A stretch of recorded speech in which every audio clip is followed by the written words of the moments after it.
دوسری بات، مختصراً میں اپنی گفتگو کو بالکل ختم کے قریب پہنچ گیا۔ دوسری بات، کیا فرمایا رب کائنات نے اپنے حبیب کو کون سا پیغام دیا؟ جس سے چاہو محبت کرو، تمہیں اختیار ہے، لیکن اس محبوب کو چھوڑنا۔ تو کیوں ہم ایسے محبوب سے محبت کریں؟ کیوں ہم ایسی چیز سے دل لگائیں جس چیز کو ہمیں دنیا میں چھوڑ کے جانا؟ ایک ایسی نعمت، ایک ایسی رحمت رب کائنات نے اس دنیا میں رکھی ہے، اگر دنیا کے اندر اس سے محبت کرو گے تو اس محبوب کا فیضان تمہیں دنیا میں بھی نظر آئے گا، جب قبر میں ہمیں رکھا جائے گا تو اس کا جو ہے فیضان ہماری قبر میں بھی نظر آئے گا، اور جب ہمیں حشر میں اٹھایا جائے گا تو ہمیں اس کا فیضان نظر آئے گا، وہاں بھی ہمیں فیضان اس کا نظر آئے گا۔ تو ہمیں اس رحمت اور اس نعمت سے محبت کرنی چاہیے۔ وہ جانتے ہیں کون سی رحمت اور نعمت؟ وہ کوئی اور ذات نہیں، وہ کوئی اور شے نہیں ہے، وہ کوئی اور چیز نہیں ہے، وہ بھی میرے نبی پاک صلی اللہ علیہ وسلم کی ذات گرامی۔ کیا آپ نے نہیں سنا؟ کیا آپ نے نہیں سنا؟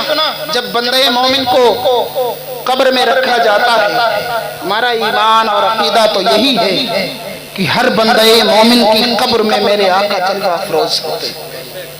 ہر مومن کی قبر میں بتائیے ہمیں، دنیا کے اندر جس چیز سے ہم موبائل سے محبت کرتے ہیں، ہمارے مرنے کے بعد یہ موبائل ہمیں قبر میں ملے گا؟ آپ بتائیں، اپنی زبان سے بولیں، جس موبائل سے ہم بے پناہ محبت کرتے ہیں، کیا یہ موبائل ہمیں قبر میں ملے گا؟ جس مکان سے ہم بے پناہ محبت کرتے ہیں، کیا یہ مکان ہمیں قبر میں ملے گا؟ جس دکان سے ہم بے پناہ محبت کرتے ہیں، کیا ہمیں یہ دکان قبر میں ملے گی؟ نہیں ملے گی۔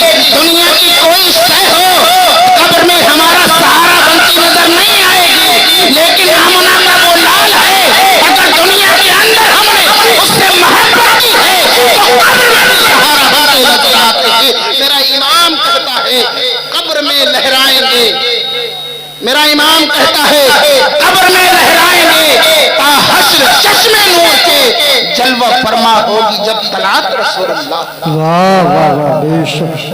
میرا امام کہتا ہے یہ موبائل، یہ دکان، یہ مکان، یہ کھیت اور کھلیان کام آنے والے نہیں ہیں قبر کے اندر۔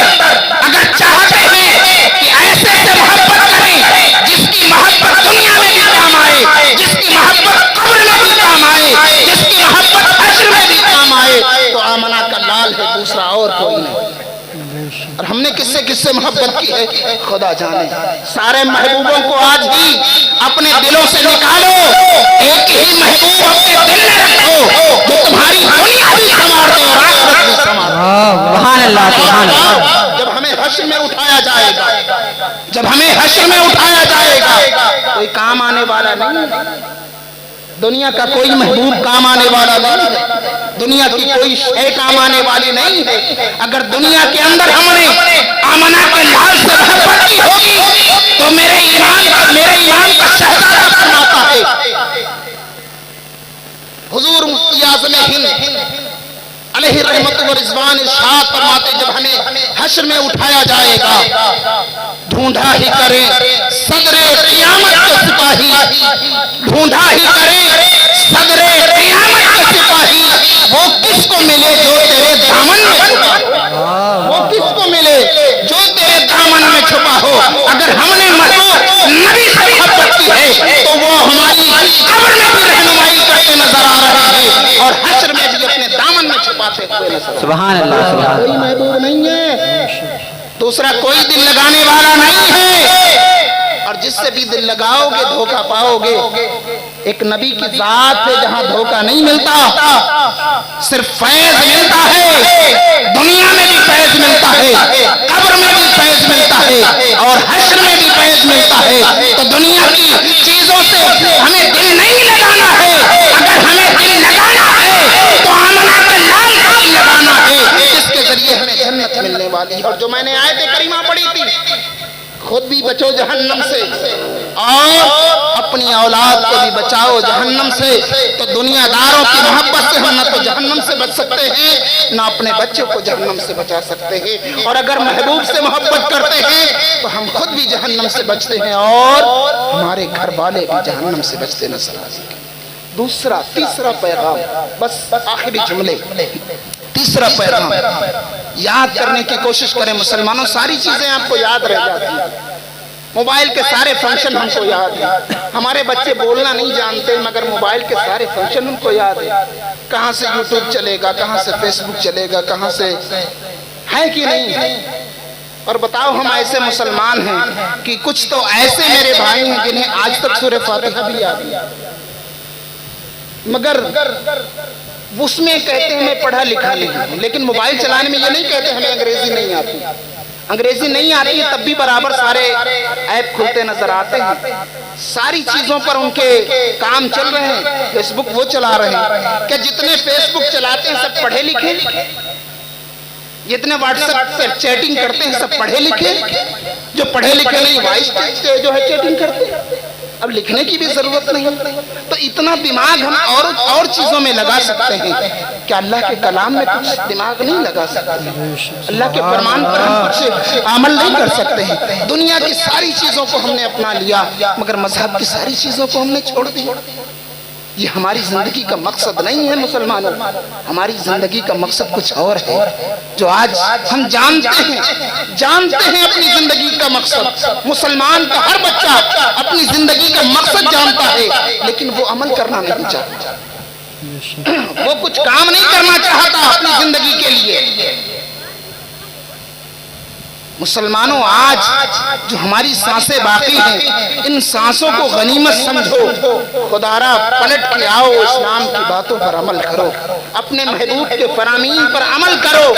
یار ایک دن ایسا آئے گا کہ ہماری سانسیں بند ہو جائیں گی، ہماری زبان بولنا چھوڑ دے گی، ہمارے ہاتھ پکڑنا چھوڑ دیں گے، ہمارے پیر چلنا چھوڑ دیں گے، ہمارے کان سننا چھوڑ دیں گے۔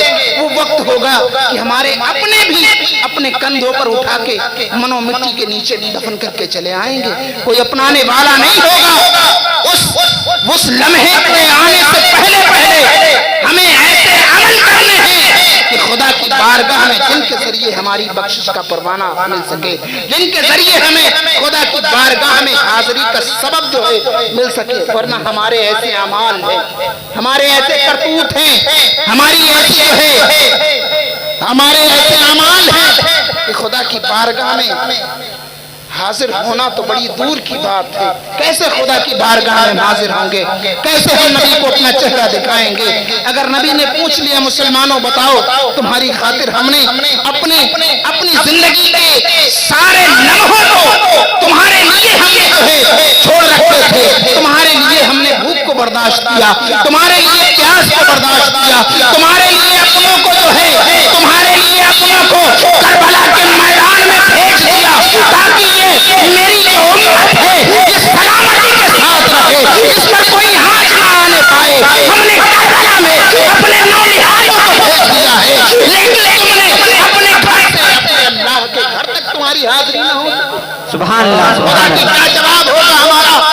کوئی جواب خدا رسول کے سامنے نہ ہوگا، ایسے ہی آئے ایسے ہی چلے جائیں گے۔ اور ایک بات میں ہمیشہ بیان کرتا ہوں، یہ جو زندگی ہم جی رہے ہیں، یہ جو زندگی ہم گزار رہے ہیں، یہ زندگی ایسی زندگی جانور بھی گزارتے ہیں۔ یہ میرا اپنا قول نہیں ہے، یہ میرا اپنا قول نہیں ہے، جو زندگی ہم گزار رہے ہیں ایسی زندگی جانور بھی گزارتے ہیں۔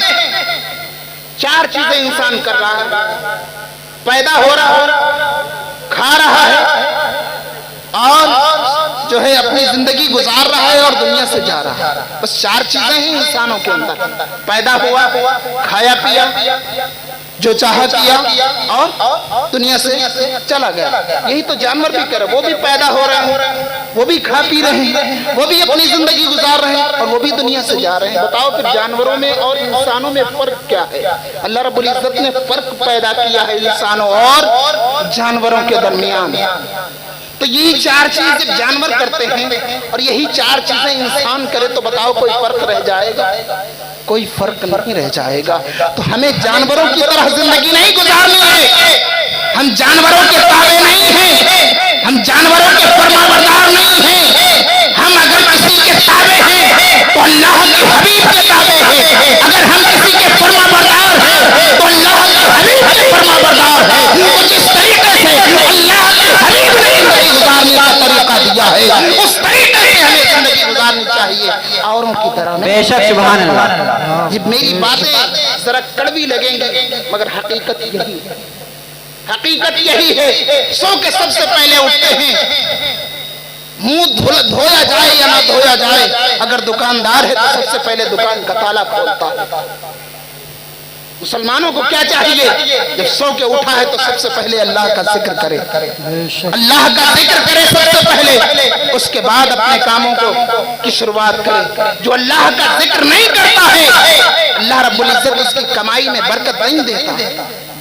تائی ہر پریشانی ہمارے اندر ہے، ہر مصیبت ہمارے اندر ہے، پھر بھی ہم سنورنے جو ہے سمجھنے کا نام نہیں لے رہے، سدھرنے کا نام نہیں لے رہے۔